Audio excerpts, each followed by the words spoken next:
உயிரை விட கட்சிதான் முதன்மையானது என கூறியுள்ள அமைச்சர் தாமு அன்பரசன், அதிமுக ஆட்சியில் கஞ்சா விற்பனை மிகுதியாக இருந்ததாகவும் திமுக ஆட்சியில் அதனை குறைத்துள்ளதாகவும் கூறியுள்ளதோடு விஜய் சொல்வதை கேட்கக்கூடாது எனவும் குறிப்பிட்டுள்ளார்.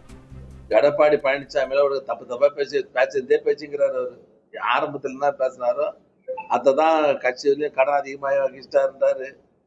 வந்து கஞ்சா அதிகமாகி போச்சுன்னா கஞ்சா யாரா ஆட்சி அதிகமாச்சு? யார் ஆட்சியில வந்து சொல்லுங்க நீங்களே. அதுக்கு முன்ன குட்கா அந்த இது கேஸ்லாம் போட்டாங்கல்ல, அவங்க ஆட்சியில் தான் இருந்தது.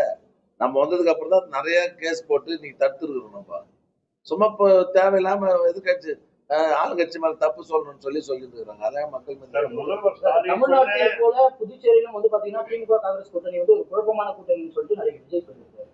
ஏங்க அவர்லாம் விடுங்க, நம்ம தமிழ்நாட்டை பத்தி பேசுங்க. எனக்கு தெரியலங்க. இப்ப ஆலந்தூர்ல இருக்கிற 11 வார்டு, ஒரு வார்டு பல்லாவரத்துல இருக்குது. 11 வார்டுலயும் மேல இருக்கிற அந்த எலக்ட்ரிக் ஒயர்களை அண்டர் கிரவுண்ட் கேபிள் போட போறாங்க. அதுதான் முக்கியம். அது நிறைய மக்களுடைய நீண்ட நாள் கோரிக்கை. அது நிச்சயமா பண்ண போறாங்க.